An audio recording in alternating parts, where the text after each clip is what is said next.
Selamat pagi jemaat yang dikasihi Tuhan. Selamat bertemu kembali dalam ibadah kita pada hari ini. Tidak terasa kita sudah memasuki tahun 2021.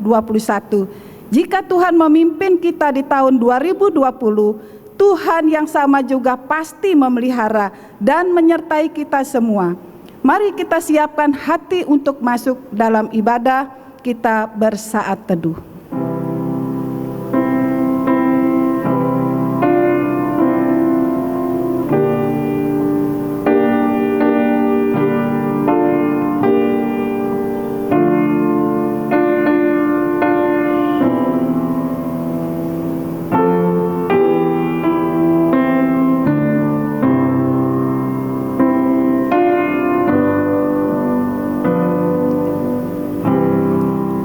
Itu kekuatanku dan mazmurku, Ia telah menjadi keselamatanku.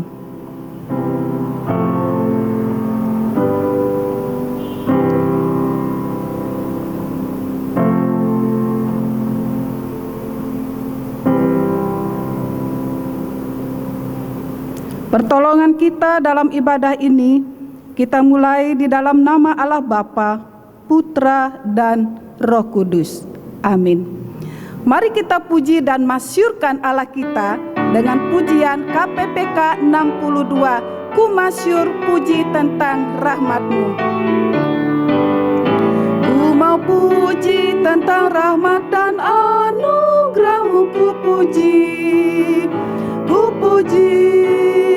Ku mau puji tentang rahmat dan anugerah-Mu, ku mau puji tentang anugerah-Mu, agar mereka tahu kan setiamu, kan setiamu, agar mereka tahu kan setiamu selama-lamanya. Ku mau puji tentang rahmat dan anugerah-Mu, ku puji, ku puji. Ku mau puji tentang rahmat dan anugerah-Mu, ku mau puji tentang anugerah-Mu. Mari kita bersama-sama berdoa. Tuhan, kami mau bersyukur kepadamu karena Tuhan baik bagi kami semua. Dalam sepanjang minggu yang boleh kami lewati, ada begitu banyak berkat-berkat dan pimpinan Tuhan yang boleh kami rasakan dalam hidup kami. Hari ini kami bersyukur karena kembali kami boleh berkumpul memuji dan memuliakan Tuhan di tengah-tengah keluarga kami. Kiranya Tuhan hadir di tengah-tengah kami, Engkau mencurahkan berkat-Mu bagi kami sekalian. Kami berdoa bagi saudara-saudara kami yang mungkin saat ini tidak sempat beribadah, berbakti menyembah Tuhan. Engkau sendiri yang mengerti, memahami keberadaan mereka. Kami rindu ya Tuhan, biarlah minggu depan mereka juga boleh bersama-sama berkumpul, berbakti, memuji dan memuliakan Tuhan. Terima kasih Bapa di surga, kami menyerahkan waktu ibadah kami dari awal, pertengahan hingga akhirnya ke dalam tangan-Mu.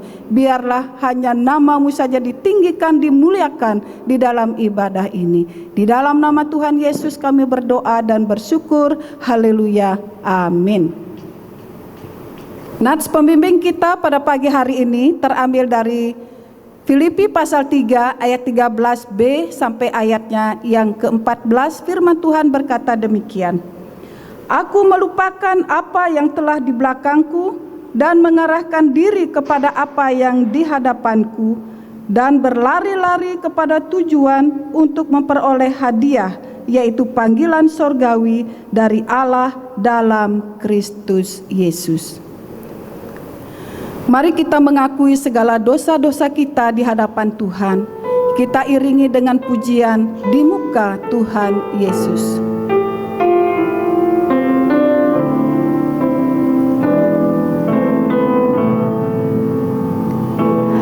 Di muka Tuhan Yesus, betapa hina diriku. Ku bawa dosa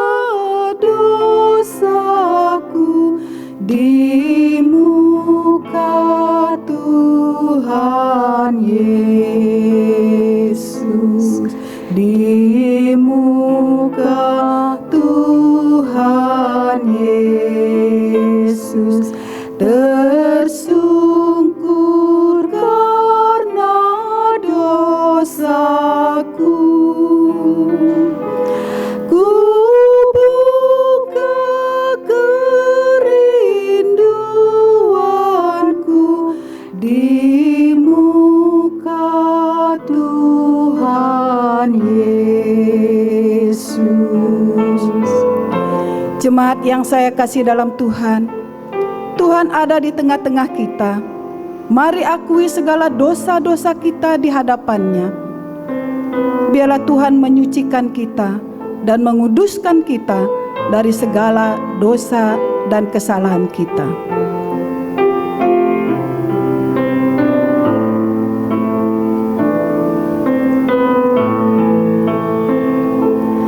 Di muka Tuhan Yesus, ku insaf akan salahku, bertobat kini hatiku di muka Tuhan Yesus. Mari kita datang di hadapan Tuhan, kita berdoa. Tuhan, inilah kami anak-anak-Mu yang datang di hadapan-Mu. Tidak ada perkara apapun yang dapat kami sembunyikan di hadapan Tuhan. Semua terbuka di hadapan-Mu. Tuhan, ampuni kami, sucikan dan kuduskan kami ya Tuhan. Layakkan kami ya Tuhan, sehingga kami bisa disebut sebagai anak-anak-Mu. Terima kasih Tuhan atas pengorbanan yang di Bukit Kalvari. Engkau sudah membasuh segala dosa kami dan menyucikan kami. Terima kasih Bapa di surga, Engkau sudah mengampuni kami. Di dalam nama Tuhan Yesus kami berdoa dan bersyukur. Amin. Berita anugerah dari Mazmur 32 ayat 1 hingga ayatnya yang kedua berkata demikian. Berbahagialah orang yang diampuni pelanggarannya, yang dosanya ditutupi. Berbahagialah manusia yang kesalahannya tidak diperhitungkan Tuhan dan yang tidak berjiwa penipu. Jemaat yang saya kasih dalam Tuhan, bacaan firman Tuhan pagi ini sebagai landasan firman Tuhan yang akan ditaburkan oleh hamba-Nya terambil dari kitab 1 Korintus pasal 9 ayat 24 hingga ayatnya yang ke-27. Firman Tuhan berkata demikian. Tidak tahukah kamu bahwa dalam gelanggang pertandingan semua peserta turut berlari, tetapi bahwa hanya satu orang saja yang mendapat hadiah? Karena itu larilah begitu rupa sehingga kamu memperolehnya. Tiap-tiap orang yang turut mengambil bagian dalam pertandingan menguasai dirinya dalam segala hal. Mereka berbuat demikian untuk memperoleh suatu mahkota yang fana, tetapi kita untuk memperoleh suatu mahkota yang abadi. Sebab itu aku tidak berlari tanpa tujuan, dan aku bukan petinju yang sembarangan saja memukul, tetapi aku melatih tubuhku dan menguasainya seluruhnya, supaya sesudah memberitakan Injil kepada orang lain, jangan aku sendiri ditolak. Berbahagialah kita yang tidak saja membaca, tetapi yang merenungkan dan melakukan firman Tuhan itu dalam kehidupannya tiap-tiap hari. Jemaat yang kekasih, mari kita siapkan hati untuk mendengarkan firman Tuhan. Biarlah hati kita benar-benar haus akan firman-Nya. Kita nyanyikan pujian seperti rusa rindu sungaimu.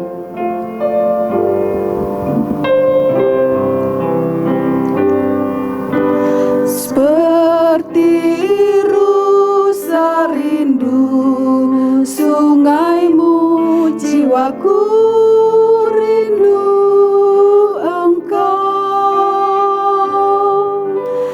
Kaulah Tuhan hasrat hatiku, ku rindu menyembah-Mu. Engkau kekuatan dan perisaiku, kepadamu rohku berserah. Kaulah Tuhan hasrat hatiku, ku rindu menyembahmu. Katakan, Yesus, Yesus, kau berarti bagiku. Yesus, Yesus, kau berarti bagiku. Yesus, Yesus, kau segalanya bagiku. Katakan sekali lagi, Yesus, Yesus. Yesus, Yesus, kau berarti bagiku. Yesus, Yesus, kau segalanya bagiku. Kau segalanya bagiku. Kau segalanya bagiku. Katakan sekali lagi, kau segalanya bagiku. Kau segalanya bagiku.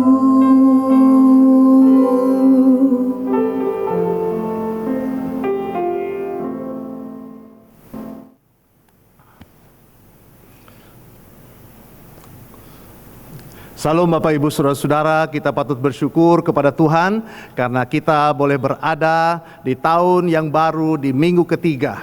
Kita bersyukur karena Tuhan tetap memimpin kita boleh memasuki tahun yang baru. Dan pada kesempatan ini kita akan membahas satu tema, yaitu mengejar panggilan surgawi. Mengejar panggilan surgawi. Nah, Bapak Ibu Saudara-saudara yang dikasihi dalam Tuhan, sebelum kita lebih jauh masuk di dalam pembahasan atau perenungan firman Tuhan, saya mengajak kita untuk tundukkan kepala kita berdoa. Mari kita berdoa.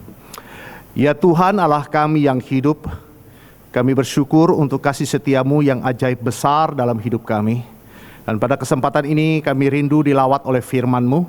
Biarlah firman-Mu yang akan kami dengarkan boleh menggairahkan kami, memotivasi kami, mendorong kami untuk hidup seperti yang Tuhan inginkan.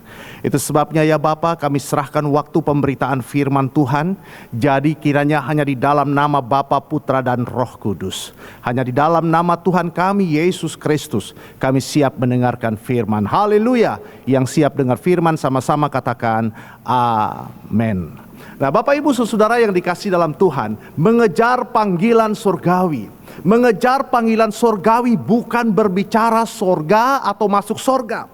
Mengejar panggilan surgawi adalah bagaimana hidup orang percaya, hidup yang bercahaya, menjadi kesaksian dan menjadi berkat, saudara-saudara. Seperti bacaan kita yang sudah dibacakan oleh liturgos tadi dalam 1 Korintus 9 ayat 24 sampai dengan ayat yang ke-27.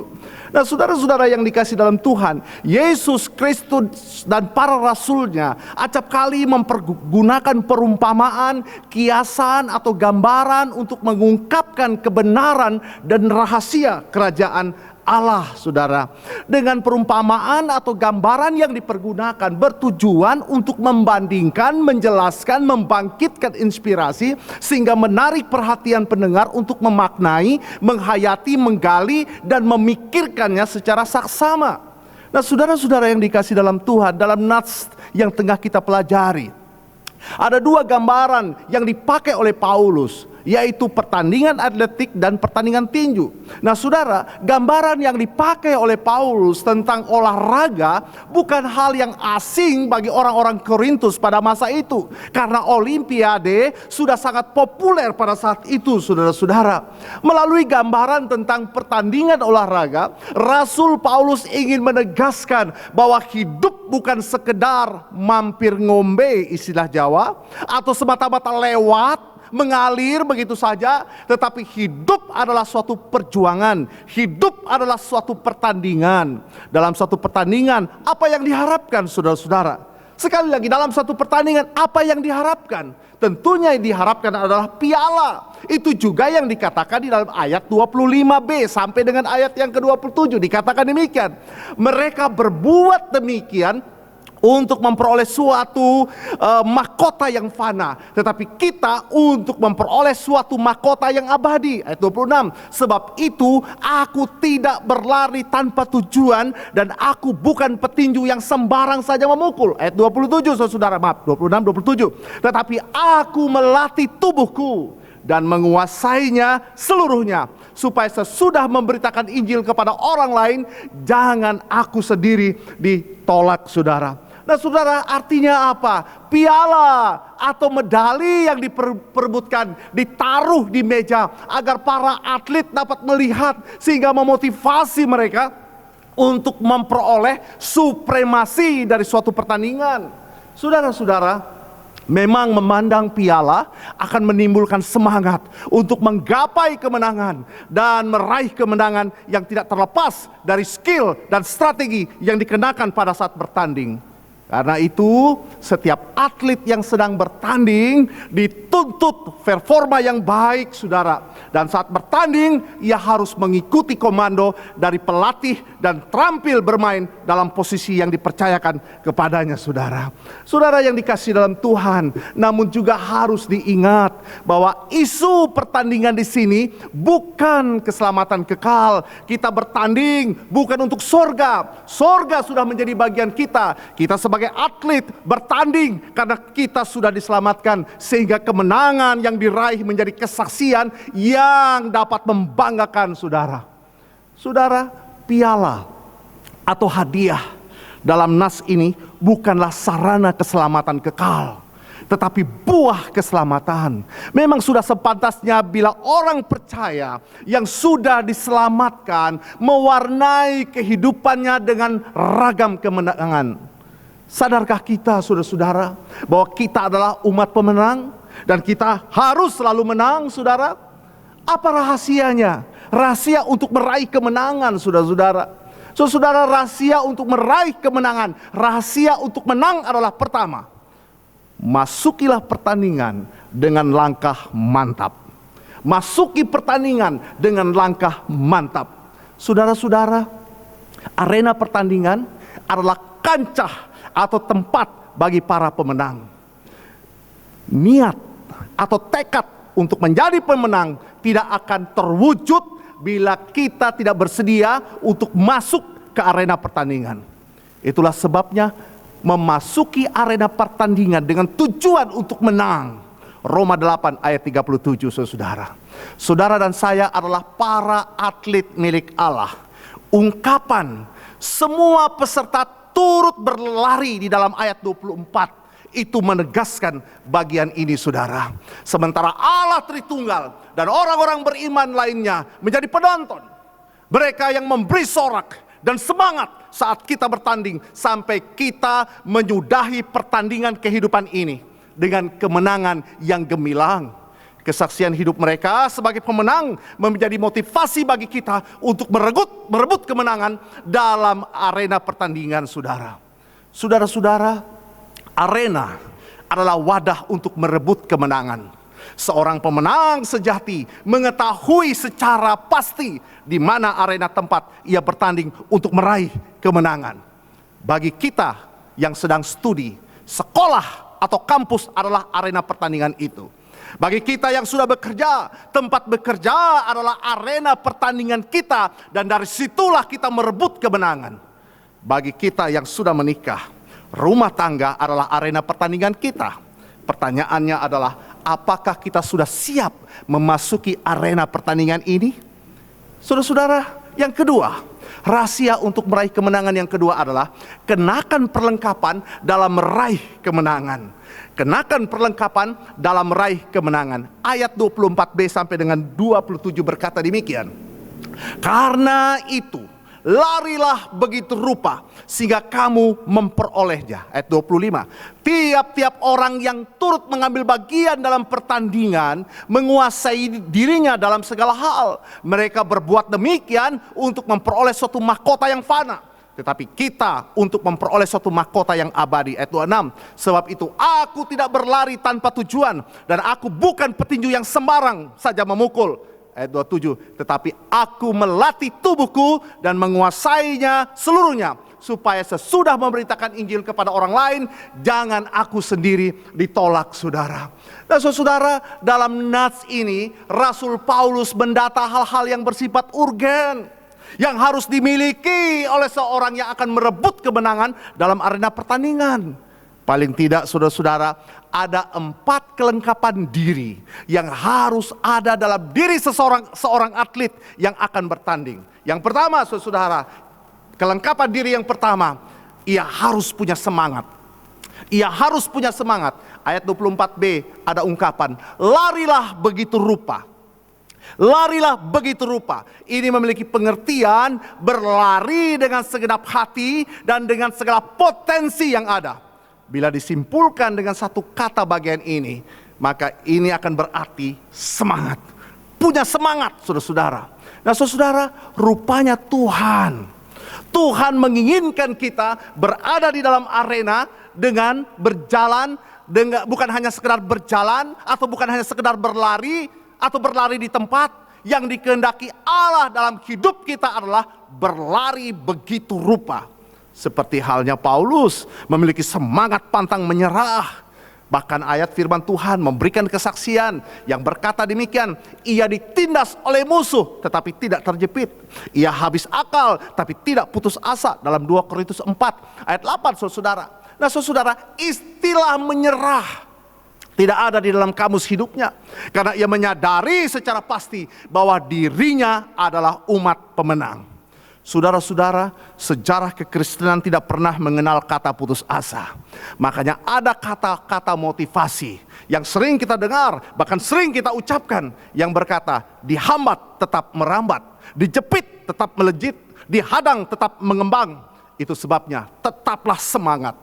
Saudara-saudara, yang kedua, kelengkapan diri yang kedua adalah punya keterampilan. Saudara, semangat tanpa keterampilan ibarat pungguk merindukan bulan. Semangat tanpa pengetahuan sangatlah membahayakan. Kita bisa membayangkan bila seseorang bersemangat untuk mengendarai mobil, sementara ia sendiri tidak tahu bagaimana caranya mengendarai mobil. Hasilnya, saudara, sudah bisa dipastikan dan akan memperoleh sesuatu hal yang membahayakan.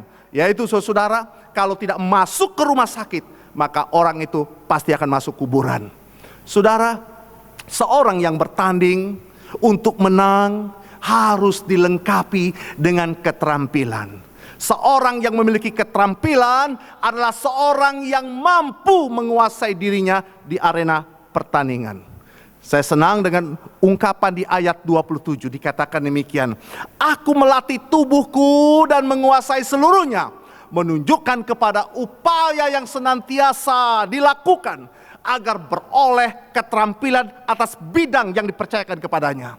Saudara, ia bukan sekedar bertanding dengan semangat yang menggebu-gebu, tetapi juga bertanding dengan keterampilan yang dimiliki. Sebagai pelari, ia bukan sekedar berlari, tetapi ia mengetahui bagaimana ia seharusnya berlari. Ibarat petinju, ia bukan sembarang memukul, tapi ia menguasai teknik memukul untuk menjatuhkan lawan, saudara. Ia mengetahui secara pasti bagaimana harus melakukannya saat berada di arena pertandingan. Kelengkapan yang ketiga adalah punya sasaran. Saudara-saudara, sebagai seorang atlet, Rasul Paulus mengetahui secara pasti sasaran yang hendak dicapainya. Karena itulah ia menegaskannya di dalam ayat 26 dikatakan, aku tidak berlari tanpa tujuan dan aku bukan petinju yang sembarang bertinju atau sembarang memukul, saudara. Artinya, Paulus bukan semata-mata seorang atlet yang bersemangat, memiliki keterampilan, melainkan ia juga seorang yang tahu sasaran yang akan diraih di dalam arena pertandingan. Sasaran adalah arah pandang atau fokus dalam mencapai sasaran. Sasaran berbeda dengan keinginan atau cita-cita. Sasaran bersifat konkret, sedang keinginan bersifat abstrak dan kabur. Bagi orang percaya, sasaran tidak lain merupakan ungkapan harapan yang bukan merupakan mudah-mudahan terjadi, tetapi sepenuhnya terjadi atas pimpinan dan karya Tuhan, saudara. untuk mencapai sasaran, kita memerlukan strategi.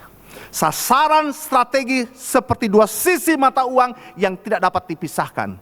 Tanpa strategi, sasaran tidak akan pernah terrealisasi. Strategi jitu akan melahirkan kemenangan utuh, tetapi strategi keliru akan melahirkan kekalahan pilu, saudara. Nah, saudara-saudara, kita tahu bagaimana di era tahun 90, saudara-saudara, ada seorang petinju yang hebat, petinju yang luar biasa yang bernama Mike Tyson, saudara-saudara. Semua orang mengacungkan jempol ketika ia berada di atas ring. Para lawan-lawannya semua terjungkal pada saat ronde pertama, bahkan ronde kedua, tidak sampai ronde ketiga.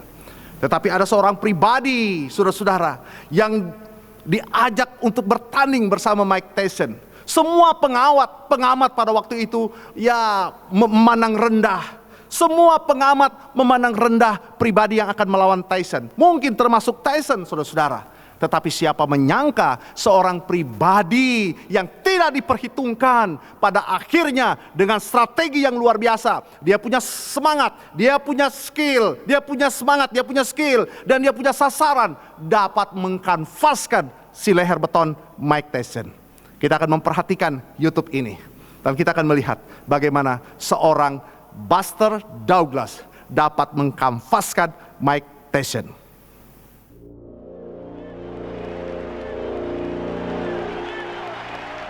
Just another day at work for Mike Tyson. He looks almost bored as they call to the center of the ring by the referee. The stage is set. We're set to go. Bob Sheridan here. You see Mike Tyson in the black trunks, traditional, and Buster Douglas.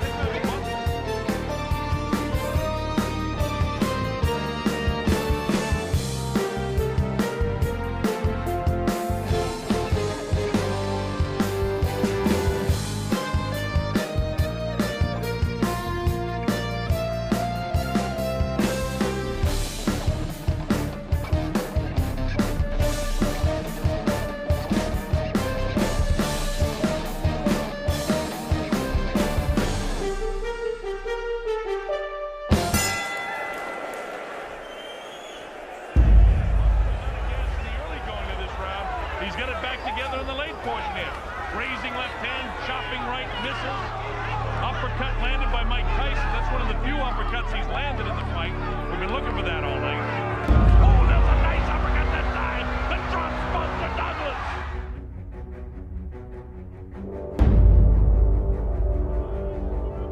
Fairly clear. It's up to 7 and 8. And here it is at 9. Is he going to get up? Yes, he does. All right. And the penalty. The 8th round. What a round for Mike Tyson. Wow. What a turn of events. And that's the Mike Tyson we've been looking for all night. So no matter what happens, we give a lot of credit to Buster Douglas for making this a big, big fight. Tyson trying to end it with one big shot again. He's down, he comes with the uppercut. Somehow or other, Buster's throwing shots back. Hey, look at this. Look at Buster coming back. Did he buckle the legs of Mike? I don't know. He shot him again. Oh, nice uppercut by Buster Douglas. Look at this. He's knocked Mike Tyson down for the first time in his career. Mike Tyson hits the canvas. He's in big trouble. He may not be able to recover. It's up to 7 and 8. He's not going to make it. Unbelievable. Unbelievable. Unbelievable. Buster Douglas is the new heavyweight champion of the world. This has got to be, if not the, one of the biggest upsets in the history of boxing. Buster Douglas, the new undisputed heavyweight champion of the world. I've called a lot of great fights over the years, but this upset is left eye and Mike, certainly one of the biggest. Nah, saudara, dari apa yang kita saksikan ini, di sini ingin membuktikan bahwa sasaran begitu penting. Sasaran begitu penting dalam hidup kita sebagai orang percaya kalau kita ingin meraih kemenangan. Itulah sebabnya Bapak Ibu Saudara-saudara, kelengkapan diri yang harus dimiliki oleh seseorang dalam pertandingan, dan pertandingan itu dapat dimenangkan adalah pertama, dia harus punya semangat, dia harus punya skill, keterampilan, dan dia juga harus punya sasaran. Dan yang keempat, saudara-saudara, yang tidak kalah pentingnya, yang harus kita miliki sebagai orang percaya, skill yang harus kita miliki orang percaya, kelengkapan diri yang harus kita miliki sebagai orang-orang percaya adalah kelengkapan yang keempat, yaitu punya simpatik. Saudara-saudara, pernyataan Paulus ayat 27 di situ dikatakan, supaya sesudah memberitakan Injil kepada orang lain, jangan aku sendiri ditolak. Nah, saudara-saudara, ayat ini adalah penegasan bahwa menggapai simpatik lebih mulia daripada menggapai kesuksesan dan kemenangan. Jangan menjadi umat Allah yang fanatik, tetapi jadilah umat Allah yang simpatik. Fanatik berpotensi untuk menutup diri dan arogansi terhadap sesama manusia. Tetapi simpatik berpotensi membuka diri dan mengasihi sesama. Kita bisa menyaksikan orang-orang fanatik, mereka menutup diri dan tidak bisa bersosialisasi, tidak mau bersosialisasi. Dan saudara-saudara, hal ini tidak boleh terjadi pada hidup orang percaya. Orang percaya harus bergaul, orang percaya harus bisa bersosialisasi, terbuka dan membuka diri. Amin, saudara-saudara. Saudara, saya senang dengan kesaksian keluarga Pak Kirman. Dalam hal ini almarhum Pak Kirman. Saya pernah mendengar apa yang pernah disampaikan, disaksikan saudara-saudara. Dan semua tahu, jemaat tahu saudara-saudara. Bahkan kita setahu saudara-saudara bagaimana almarhum Pak Kirman terbuka, membuka diri. Terbukti saudara, sekalipun beda keyakinan dengan tetangga saudara, tidak menghambat silaturahmi dengan tetangga. Semua orang tahu di lingkungannya, lingkungan yang mayoritas beda iman, dan beliau ditokohkan. Artinya apa saudara-saudara? Paling tidak melalui hidupnya orang tahu kekristenan, melalui hidupnya Injil bisa diberitakan. Amin saudara. Saudara, pada hakikatnya Injil adalah kebutuhan utama setiap manusia. Teracap kali Injil susah diterima karena kita orang percaya tidak berlaku simpatik. Injil ditolak karena kesaksian hidup kita tidak simpatik. Boro-boro mau PI, mau cerita Injil, orang lihat hidup kita nggak beres, malah menjadi cibiran. Saudara-saudara, mari tata hidup kita. Mari tata hidup kita. Hiduplah benar. Hiduplah jadi kesaksian di lingkungan kita. Karena apa artinya kita mau menarik simpati, tetapi mendatangkan cibiran dari orang lain, saudara? Apa artinya suami sukses, menggapai harta benda, tetapi kehilangan harta mulia, yaitu istri dan anak-anak? Apa artinya sukses secara profesional tetapi gagal secara personal? Hal itulah yang mendasari mengapa ilmuwan Albert Einstein pernah berkata, jangan menjadi orang sukses, tapi jadilah orang bernilai. Jadi saudara-saudara, mari ingat keempat kelengkapan diri untuk bertanding dan mengejar panggilan surgawi. Pertama, punya semangat. Yang kedua, punya keterampilan. Yang ketiga, punya sasaran. Yang keempat, punya simpatik. Soli Deo Gloria. Selamat bertanding. Amin. Mari kita tundukkan kepala, kita berdoa. Kami bersyukur kepadamu ya Tuhan, karena Engkau baik, yang selalu mengingatkan kami, yang selalu menasehati kami, bagaimana seharusnya kami menjalani hidup kami sebagai orang-orang percaya. Di arena pertandingan kami ingin menang, karena firman-Mu yang berkata, kami adalah umat pemenang. Itulah sebabnya tolonglah kami, Tuhan berikan hikmat kepada kami, agar kami mampu di arena pertandingan bisa memenangkan pertandingan itu untuk hormat dan kemuliaan nama-Mu. Terima kasih untuk firman-Mu yang Tuhan sudah perdengarkan bagi kami pada pagi hari ini. Hanya di dalam nama Tuhan kami Yesus Kristus kami minta, kami alaskan doa ini. Haleluya, yang diberkati sama-sama katakan amin. Jemaat yang dikasihi Tuhan, tiba saatnya kita akan memberikan yang terbaik bagi pekerjaan Tuhan dengan memberikan persembahan sebagai rasa syukur kita atas segala berkat-berkat-Nya, sambil mengingat firman Tuhan dalam 2 Korintus 9 ayat 6 hingga ayat yang ke-7 berkata demikian. Camkanlah ini, orang yang menabur sedikit akan menuai sedikit juga, dan orang yang menabur banyak akan menuai banyak juga. Hendaklah masing-masing memberikan menurut kerelaan hatinya, jangan dengan sedih hati atau karena paksaan, sebab Allah mengasihi orang yang memberi dengan sukacita. Mari kita iringi persembahan kita dengan menyanyikan pujian Tabur Pagi Hari. Tabur waktu pagi, tabur benih kasih, tabur waktu siang terus sampai senja. Nantikan tuaian pada musim panen, kita akan bersuka bawa berkasnya, bawa berkasnya masuk lumbungnya. Kita akan bersuka bawa berkasnya, bawa berkasnya masuk lumbungnya. Kita akan bersuka bawa berkasnya. Diterik sang surya, di gelap bayang awan, kita pun menaburi yang bekerja.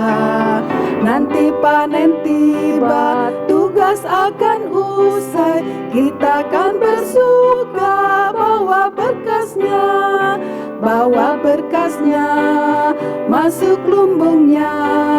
Kita akan bersuka bawa berkasnya, bawa berkasnya masuk lumbungnya.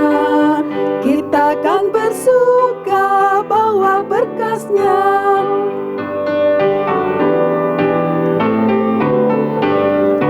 Maju walau sukar, tabur pagi Tuhan, biar jiwa raga susah dan lelah. Sampai akhir nanti kita disambutnya, kita akan bersuka bawa berkasnya, bawa berkasnya masuk lumbungnya. Kita akan bersuka bawa berkasnya, bawa berkasnya masuk lumbungnya. Kita akan bersuka bawa berkasnya. Mari kita berdoa, kita bawa persembahan kita di hadapan Tuhan. Bapa, kami bersyukur atas segala berkat-berkat Tuhan yang boleh kami rasakan di dalam kehidupan kami, di tengah-tengah keluarga kami, di tengah-tengah pekerjaan kami. Engkau tidak pernah meninggalkan kami. Kasih penyertaan berkat Tuhan selalu mengiringi dalam kehidupan kami. Hari ini kami bersyukur karena kami boleh memberikan persembahan bagi pekerjaan Tuhan. Tuhan kiranya akan memberkati sehingga persembahan ini boleh berguna untuk menyokong pekerjaan Tuhan di tengah-tengah gerejamu. Kami berdoa bagi saudara-saudara kami yang sempat memberikan persembahan mereka pada hari ini maupun yang belum sempat memberikan persembahan mereka kepada Tuhan. Kiranya Tuhan juga akan memberkati kehidupan mereka hari lepas hari. Terima kasih Bapa di surga, kami membawa persembahan kami ini hanya dalam nama Tuhan Yesus kami bersyukur. Amin.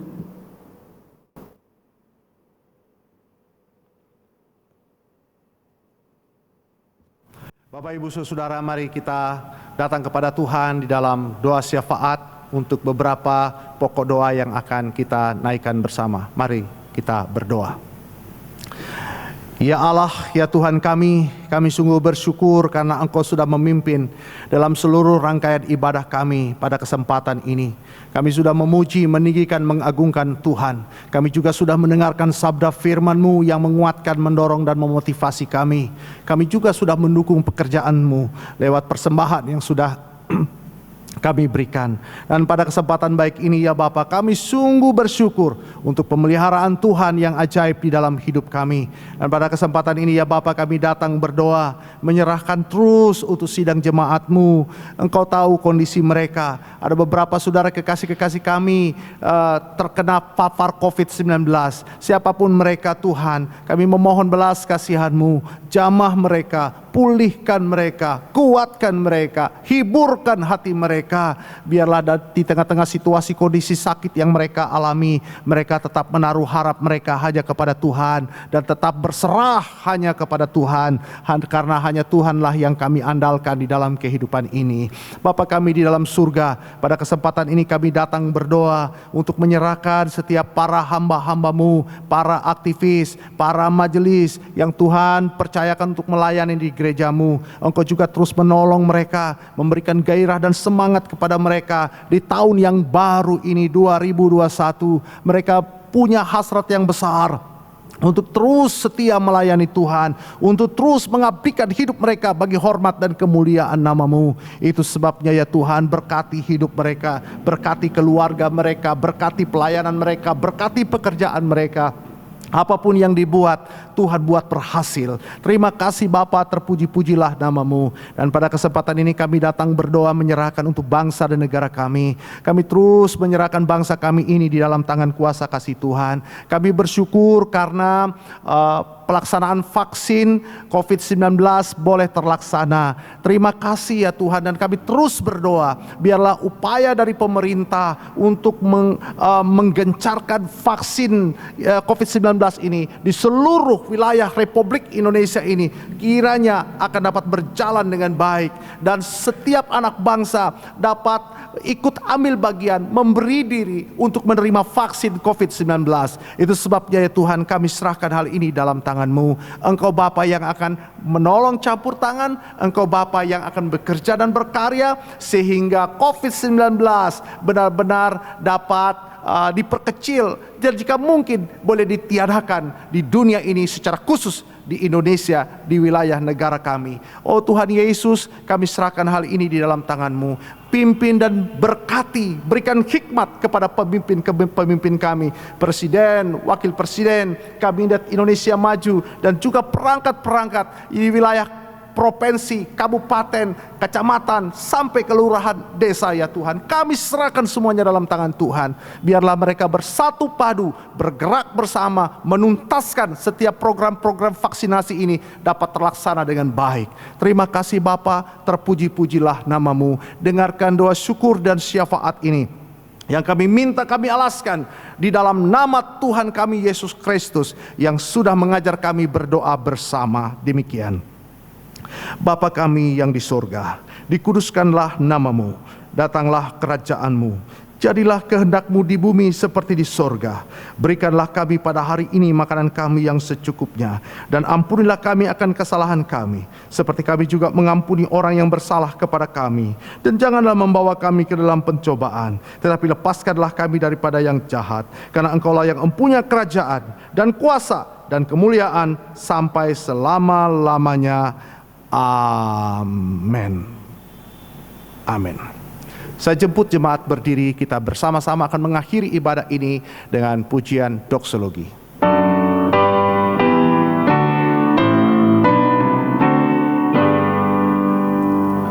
Bagi Bapa, Anak dan Roh, puji, hormat, dan dulu, sekarang, tak berubah, hingga selama-lamanya. Amin.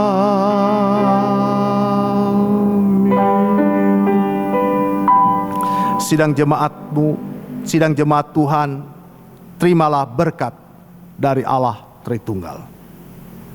Kiranya kasih karunia dari Allah Bapa, kasih karunia dari Kristus Yesus Tuhan Juru Selamat yang hidup, serta tuntunan kasih sayang penghiburan dari kuat kuasa Roh Kudus senantiasa ada dan selalu bersama menyertai kita sekarang sampai selama-lamanya. Haleluya. Yang beriman sama-sama katakan amin. Amin.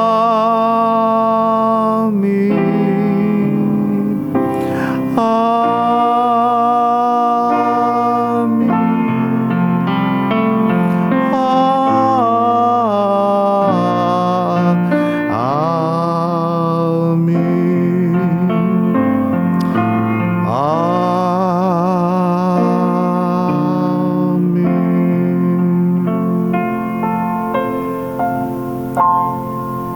Amin. Jemaat silakan duduk.